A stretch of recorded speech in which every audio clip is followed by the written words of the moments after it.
the slot machines once in a while, people will stop playing, right? Yeah. And that's the goal with the West Bank from the Clintonite, uh, Obama, Biden point of view. Is like Yeah. you got to let them win something at least once so that they keep playing. Right. But if you just make it and tell them you put a sign on the slot machine that says you will lose every penny, people will stop playing on that. This one really mattered. From the Ukraine conflict, utilize that. So Trump let me play devil's utilize that. let me play devil's advocate with you for a second. Okay. He was talking about some of his Department of Defense, and I didn't get a chance to go through the list, but apparently Trump has fired a lot of the worst Iran hawks at the and Department hired of Defense. some good guys, supposedly. It's yeah.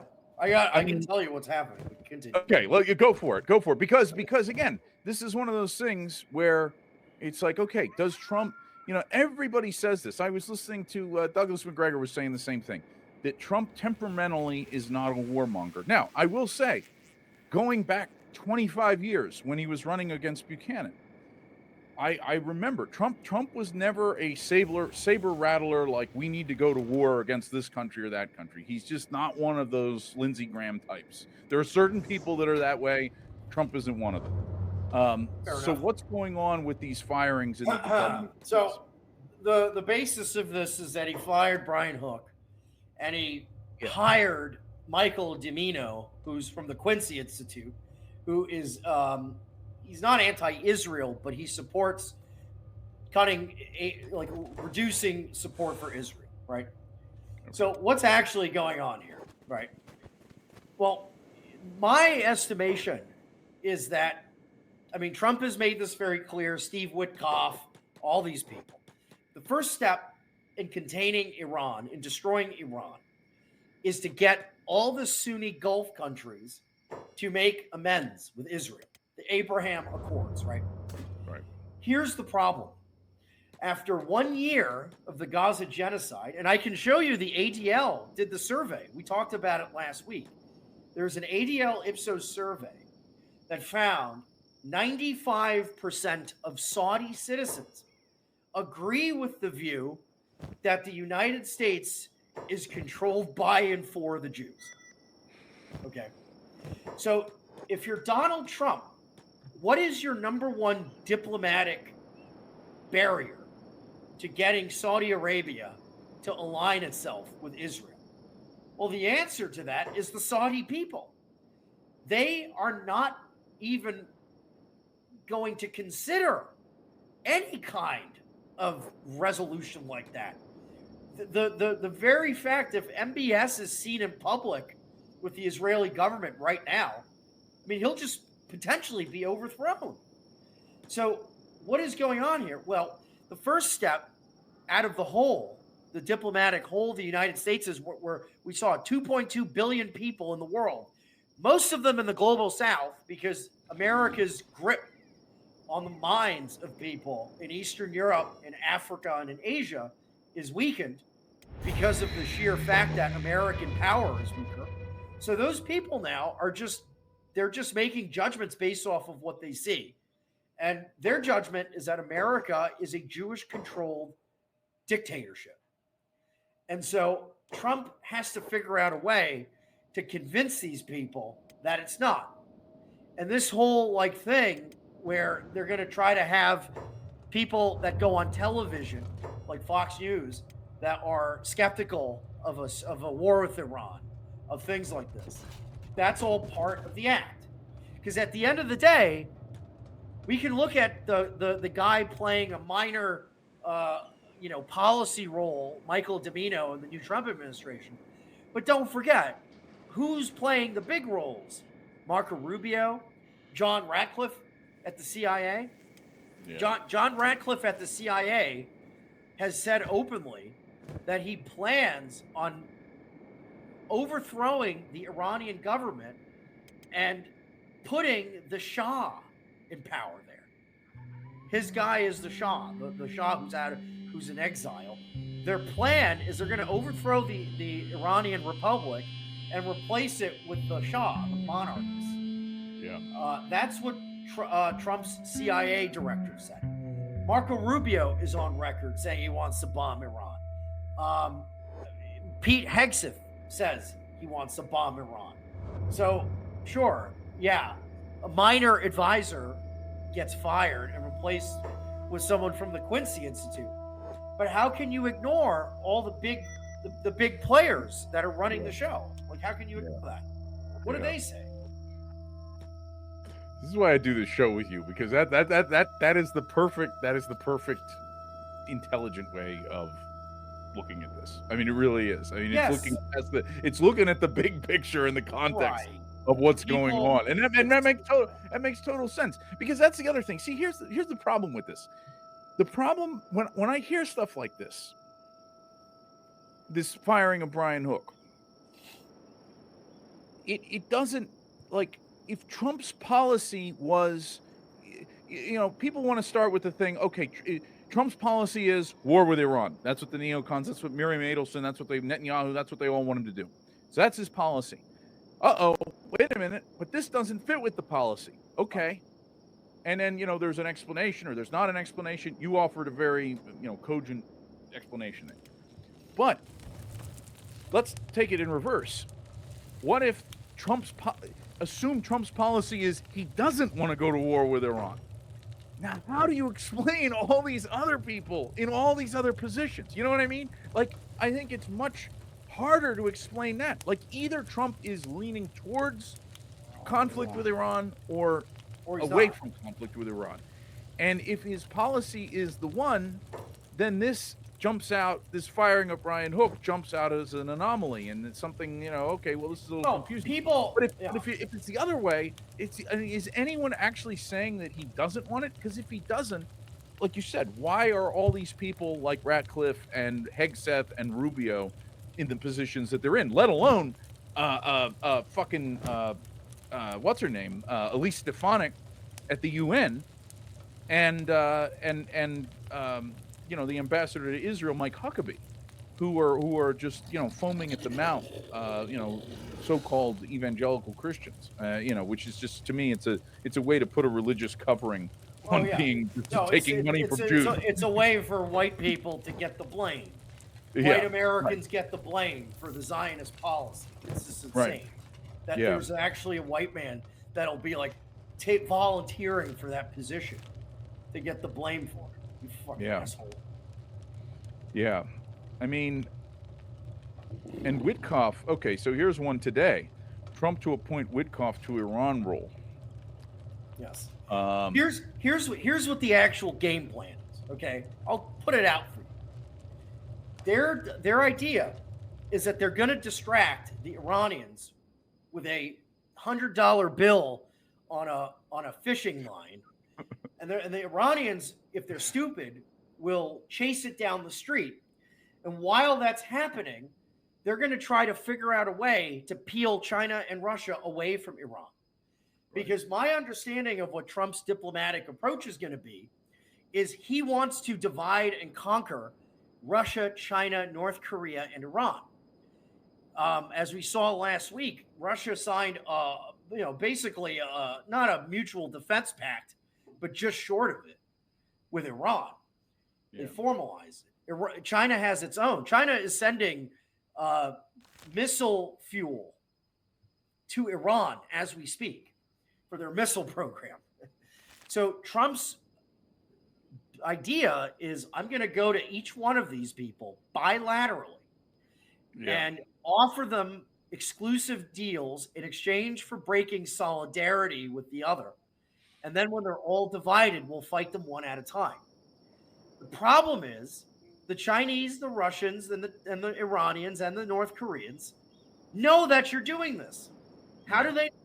Because a lot of Trump's emissaries go on television and say that's what they're doing. Yeah. So they know, and they're not going to fall for it. I know this because they tried to do this with the Ukraine war. Every single Western think tank and foreign policy analyst was saying, we can offer China a series of carrots and sticks to boycott Russia along with the international community. And guess what? The Chinese are like, oh, so you want me to help you destroy Russia so that you can be free to destroy me after? No, thank you. So they're counting their eggs before they hatch on this. Okay. They think that they're going to make some kind of agreement with Putin on Ukraine in exchange for him cutting ties with the Iranians. And it's clear that they're not going to do that. China and Russia today actually they're making big. Well, here's a Deutsche Welle. They of China and Russia have had a phone call discussing how to build ties with U.S. President Donald Trump. Xi Jinping and Vladimir Putin also talked about deepening their strategic relationship, something that worries the West and could also pose a challenge to Trump as he starts his second term in office. Three very different men at the head of three very different countries. But they share one thing. They all want to change the status quo in a big way. For Donald Trump, that means insulting and threatening allies that he says are ripping off the US and meeting the leaders of hostile foreign powers. He said he wants another meeting with Vladimir Putin of Russia very quickly, after years without a direct line of communication between Washington and the Kremlin. For Putin and China's Xi Jinping, it means a friendship with no limits to undermine the US-led West. They've built up alliances of their own, like the BRICS group of developing countries. Blah, blah, blah. They had a big public phone call, and they basically they made a big show in the last day of strengthening ties. So I think they're sort of like we're a package deal. That's what they're saying to Trump. Yeah. We're a package deal. Yeah. What we said about Iran last time, that if this isn't actually a mutual defense pact, then what is the thing? Well, part of it is to signal that you're not going to, that if Putin, makes a negotiated deal with Ukraine, he's not going to break with Iran. And so this seems like the same thing, only even bigger between China and Russia, that they're signaling that they're, hey, we're best buds here. We're a package deal. We're like a team, right? Yeah. We're a team, and you're going to negotiate on our terms. The video call lasted more than 1.5 hours, and emphasized their close ties. Emphasized Russia-China relations are based on shared interests, equality, and mutual benefits, noting they don't depend on internal political factors and the current international environment. We jointly support the development of a more just multipolar global order and work to ensure indivisible security in Eurasia and the world as a whole. So, and Putin apparently today got all emotional over Gaza. He was talking about Gaza and what a terrible thing it is. See, how could you not? Well, it's in their interest. It's in their interest to keep bringing it up too. Now that it's paused, at least the mass slaughter has paused. These guys are going to keep mentioning it because it's so devastating to American soft power. Another thing, did you see, Joe, that Trump, among the things that Trump rescinded, one of the things that he rescinded was this sanctions against some Israeli settlers, and it was I think it was 85 individuals.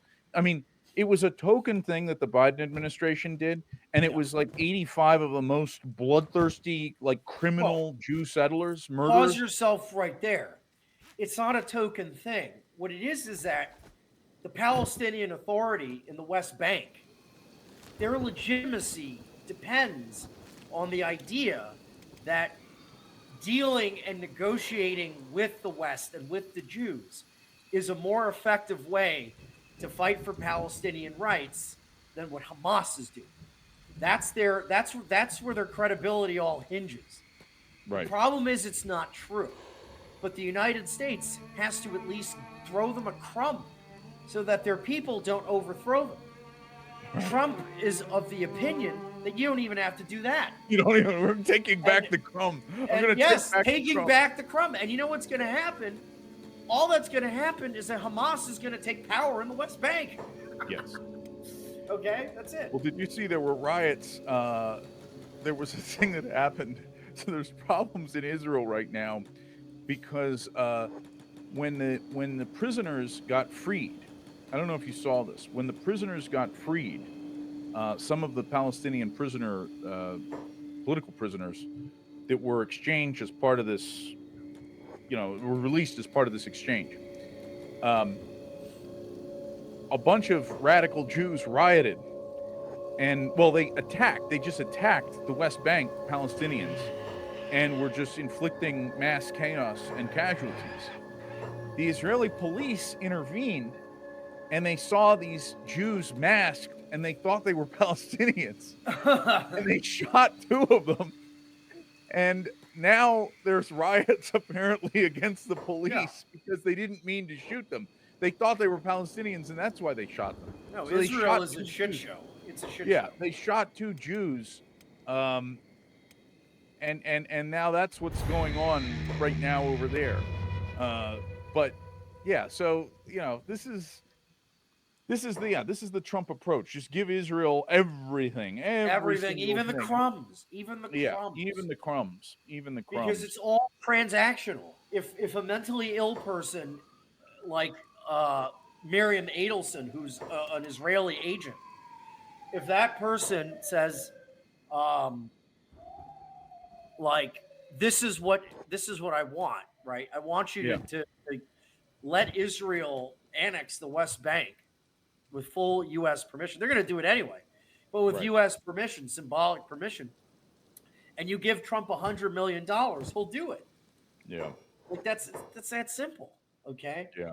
But the problem is that's not good diplomacy, because now all of a sudden, like, the whole power of dividing and conquer the West Bank and Gaza is that you put the $100 bill on the fishing line for the West Bank people, but you don't like think of it like the slot machines, right?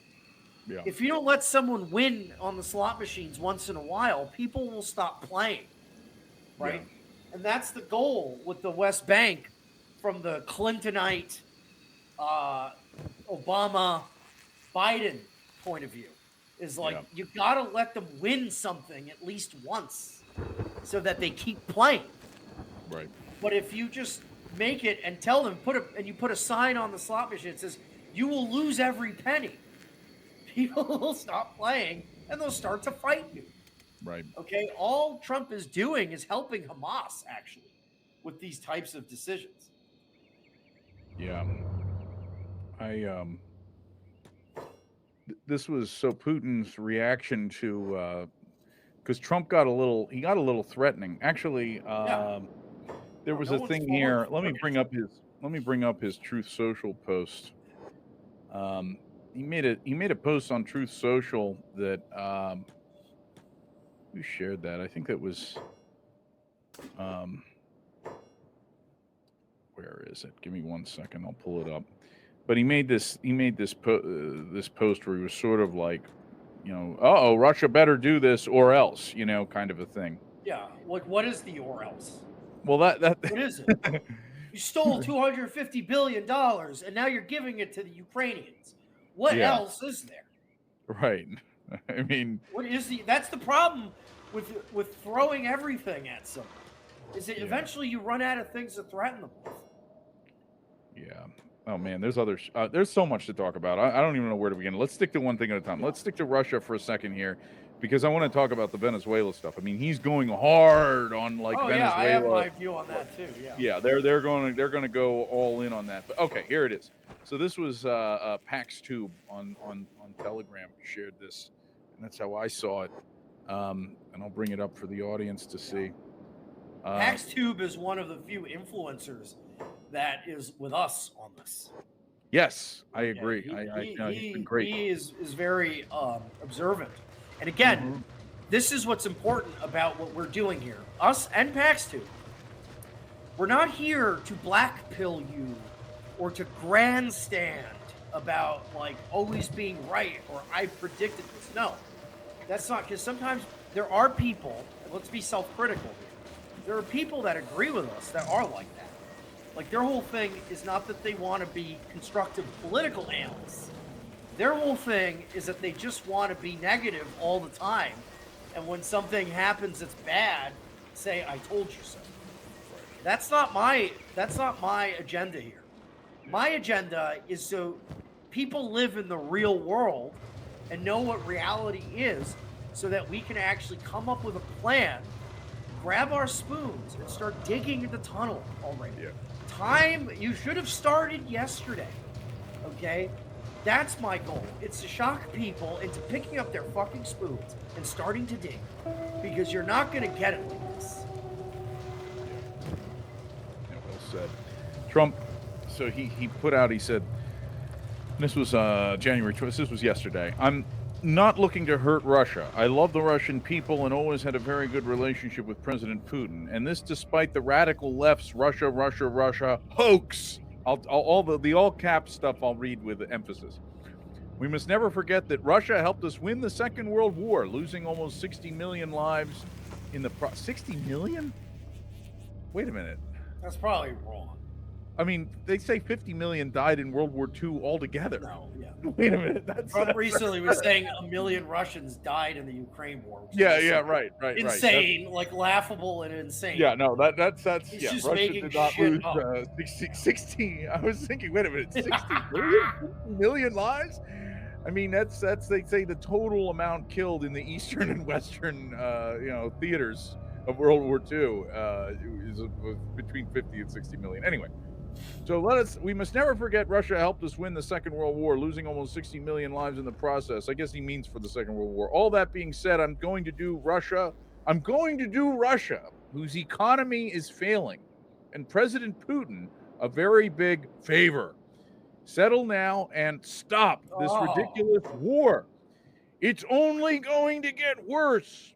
If we don't make a, quote, deal, unquote, and soon, I have no other choice but to put high levels of taxes, tariffs, and sanctions on anything being sold by Russia to the United States and various other participating countries. Let's get this war, which never would have started if I were president, over with.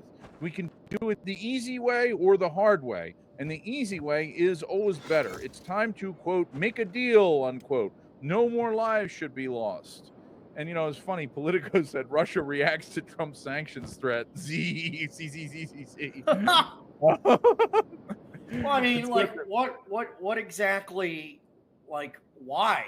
A lot of people have been speculating that there's going to be some big deal done to end the Ukraine war under Trump, where they'll just give Russia everything, or Russia will give Trump everything or something. And I have to say, the more I look at this and the more I observe, the more I think that they really are just going to fight the war to the last Ukrainian. That you're just going to have to resolve the war by killing the last of the Ukrainians. It's very sad, but that's the only thing. This war is not going to end, apparently.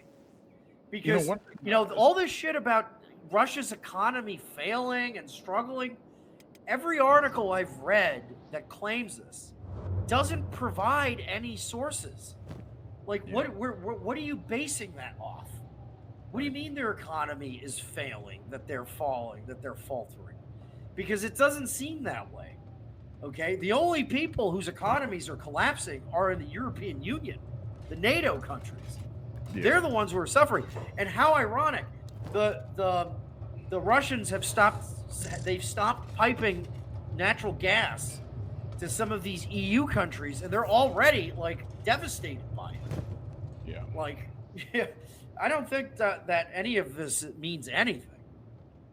Yeah, I mean, I think first of all, Russian exports to the U.S. What are they exporting? Metals, oil products, and chemicals. In 2022, Russia exported $15 billion to the U.S. What's that number now? Yeah, it's way down.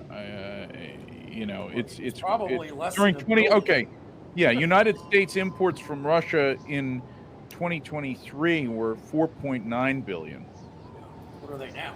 I mean, Trump made more on his shitcoin, It says the Kremlin is not impressed by the United States President Donald Trump's threat to impose new sanctions against Russia if it does not agree to strike a peace deal with Ukraine.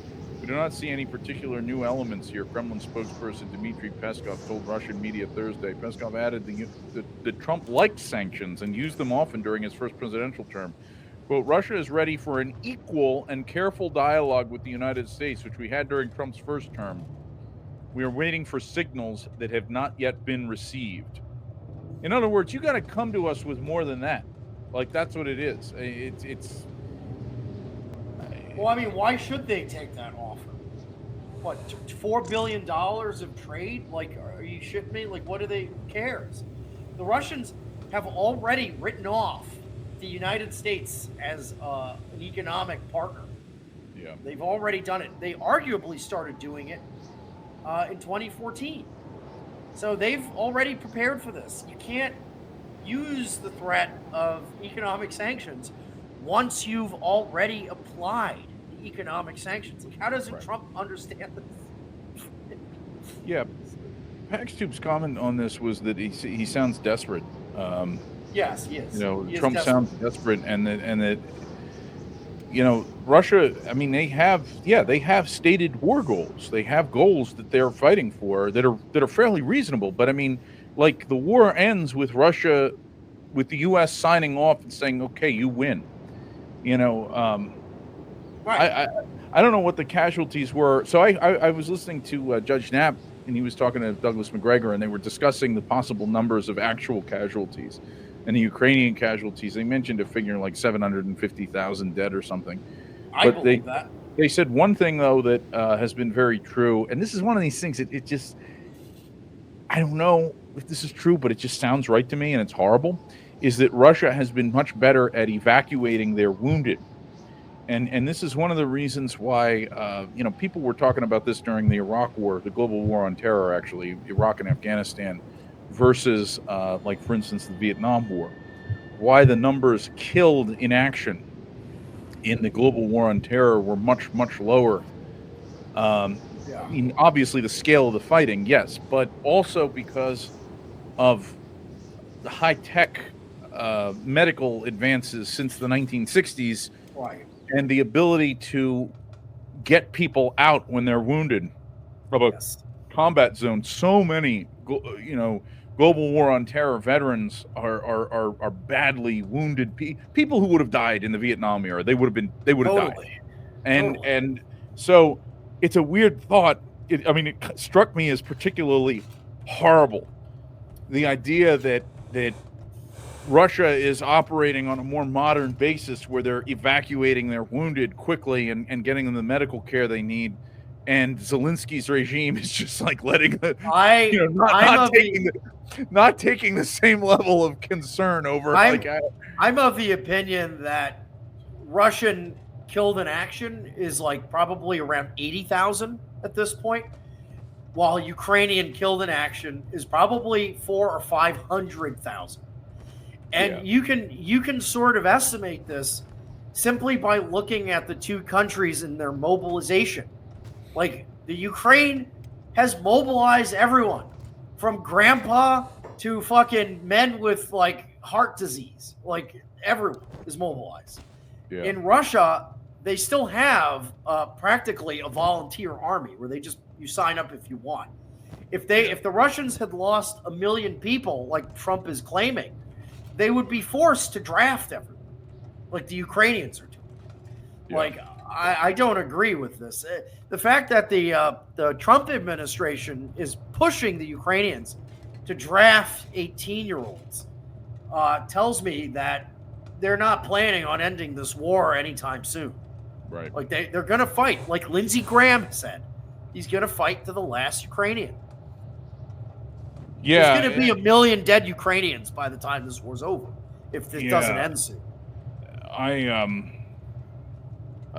I mean, this is something that also, just looking at the whole national security apparatus, like everything. I mean, here's the thing. It's one of these things sort of like the withdrawal in Afghanistan. It made sense for us to not be in. I mean, 10 years before the withdrawal, it made sense for us to not be in Afghanistan. Longer than that, the idea of imposing regime change on Afghanistan in general, when you say, if the stated goal of that war was, okay, Afghanistan is harboring, the Taliban are harboring Al Qaeda, and these are the people who committed 9/11. It wasn't the Afghan government. It wasn't an act of war by the Taliban on the United States, on New York City and D.C. It was a group that they are harboring. That's a separate group. It's a bunch of Saudis and everything else, bin Laden. So the thing that would have made sense in a conventional idea would be like a punitive strikes on Afghanistan. You hit the Taliban government, you kill their people, you do something to, as revenge for, okay, if you're not going to hand them over, we're going to hurt you. The idea of going in and trying to swap out their government and put like a democracy in. I mean, this is some like World War II era fantasy that the U.S. has been, I think, is finally. Woodrow Wilson. Woodrow Wilson. Yeah, it was like the last gasp of that idea. And I talked to, a good friend of mine was a guy who led infantry in Afghanistan, and he was a like deep foreign policy history guy, very smart guy. And he told me that one time. He was like, yeah, it goes back to this World War II complex of like, America can't fight a country unless we're doing it to topple their government and put a democracy in place. But anyway, that whole idea was a miserable failure, and I think it was the last gasp of that. And also, no one wants it. No one wants it. Yeah, in Afghanistan of all places. I mean, forget about it. But the thing is, we needed to get out of Afghanistan for years and years and years and years. We should never have been there in the first place. But there's really no way to do it without it. I mean, this is one thing I'll say for Biden.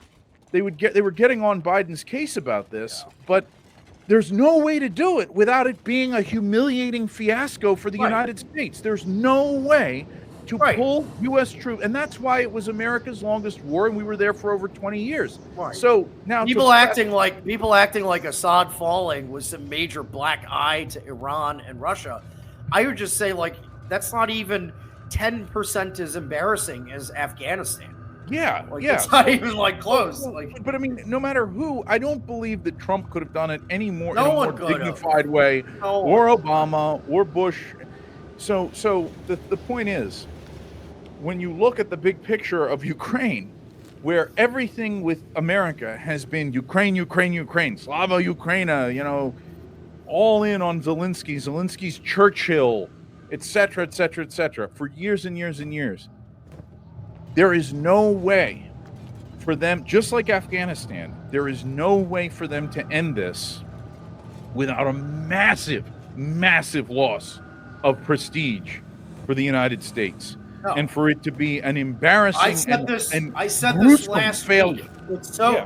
They're putting it off, right? That's all they're doing here. Like Afghanistan. The conflict is over. Ukraine has lost. They're going to lose all that territory and possibly more than if they would have just negotiated.